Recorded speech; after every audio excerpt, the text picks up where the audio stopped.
王鶴棣白鹿買菜路透曝光，網友驚呼婚後生活既視感。白鹿在海南街頭即興手搓煙花寵粉，用孩子氣的動作點亮冬夜，與粉絲的默契互動展現了明星罕見的真實與溫度。這些不加修飾的瞬間，比經修圖和通稿更能打動人心，因為人們渴望的是被看見，被認真對待。真正的偶像不一定光芒萬丈，但一定有溫度。1月22日，海南街頭的一幕被鏡頭悄悄定格。白鹿從車上下來，灰外套配毛絨馬甲，像極了小區裡剛買完菜回家的鄰家女孩。她沒急着進棚，反而轉身走向人群，笑着揮手比心。下一秒，她突然雙手合十快速揉搓，然後羞砰地往上一揚，仿佛真有一朵煙花在掌心炸開。路人愣住，隨即爆發出笑聲和掌聲。這串動作毫無預兆，也不在流程裡。可正是這份不在計劃中的即興，讓白鹿手搓煙花寵粉衝上了熱搜。人們愛看的從來不是完美的偶像，而是會笑、會鬧、會蹲下來和你一起看螞蟻搬家的活人。那天他沒帶保鏢，沒有排唱，只是像個老朋友一樣，用一個孩子氣的動作把冬夜點亮了。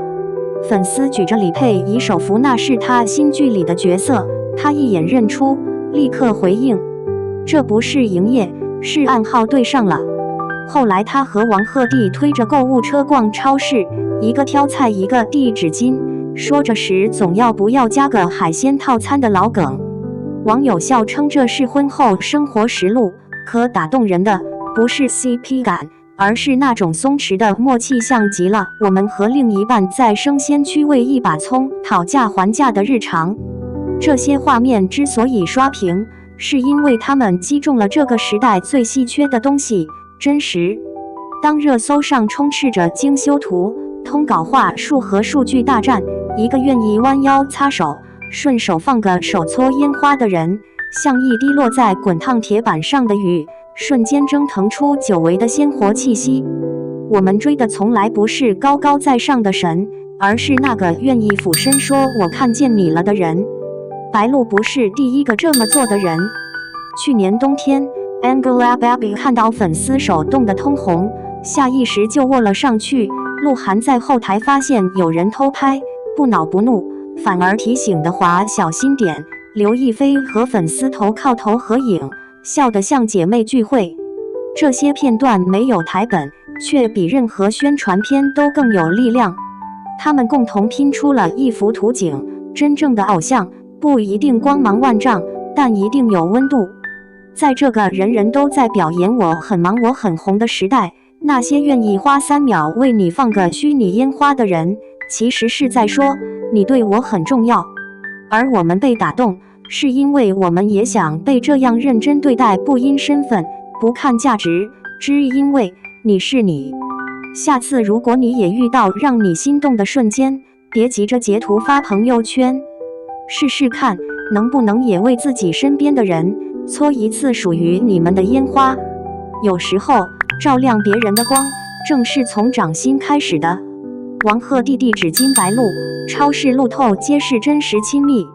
超市貨架間，王鶴棣與白鹿推着購物車緩緩前行，他下意識將它護在內側，避開來往行人。他認真比對青菜的新鮮度，他遞上紙巾讓他擦手。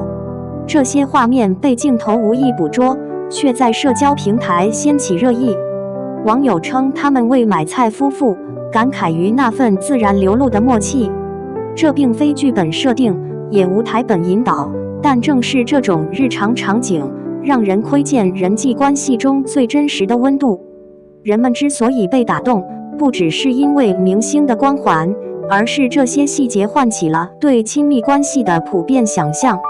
在心理學中，這類互動被稱為非言語溝通。那些不靠語言傳遞的信息，往往比言語更真實、更深刻。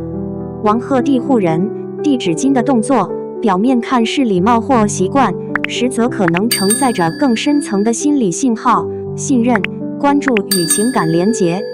為什麼一個簡單的身體遮擋就能引發共鳴？在社會心理學中，這屬於身體保護行為的反向體現。當一個人主動用身體為他人隔開外部空間，意味着他在潛意識裡將對方納入自己的安全邊界。這種行為通常出現在親密關係中，比如情侶過馬路時男方走在外側，父母帶孩子時將其護在內側。它的本質是一種無聲的承諾，我願意為你承擔風險。雙引號。而遞紙巾這樣的小動作，則屬於典型的微小服務行為。這類行為看似微不足道，卻是人際關係中的關鍵潤滑劑。心理學研究發現，人們不會對無關緊要的人付出注意力資源。當你順手為某人拂去肩上的灰塵，調整歪斜的衣領，或在他擦手時遞上紙巾，其實是在傳遞一個信號：我在關注你，且願意為你花一點心思。這種行為不求回報，卻悄然積累情感資本。更值得玩味的是，這些動作往往發生在無意識之間。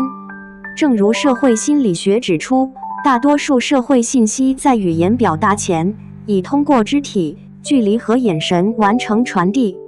王鶴棣沒有說我關心你，但他用動作說了；白鹿沒有回應我信任你，但他沒有躲開。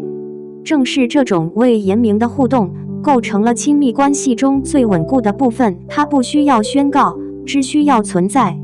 對於觀眾而言，真正觸動人心的，或許不是明星本身，而是他們展現出的一種可接近的真實。在這個濾鏡泛濫、人設林立的時代，一段沒有劇本的買菜視頻，反而成了情感的參照系。我們從中看到的不僅是兩位演員的互動，更是自己渴望的關係模樣。不必轟轟烈烈，只需在日常中彼此照應。這種非言語默契，並非明星專屬。每個人都在生活中不斷發出和接收類似的信號。朋友見面時自然的拍肩問候，同事遞咖啡時指尖輕觸，家人吃飯時默默夾菜，這些細微舉動都是關係的刻度紙。他們不張揚，卻在日復一日中構築起人與人之間的信任網絡。從這個角度看，公眾對買菜夫婦的熱議，其實是一場集體的情感投射。我們讚美他們的自然，本質上是在呼喚一種更真實的人際連接。當社交變得越來越工具化，當對話越來越多地發生在屏幕兩端，那些身體力行的關懷反而成了稀缺品。未來《親愛的客棧2026》還將呈現更多素人與明星共同生活的場景。但無論節目如何設計環節，真正留住觀眾的，恐怕仍是那些計劃之外的瞬間，一句玩笑後的相視一笑，一次勞作中的默契配合，一場風雨前共同收晾的衣服。這些片段無法編排，卻最能說明所謂親密，從來不是靠台詞撐起的，而是由無數個沒說話卻懂了的時刻堆疊而成。而我們每個人，也都活在這樣的時刻裡。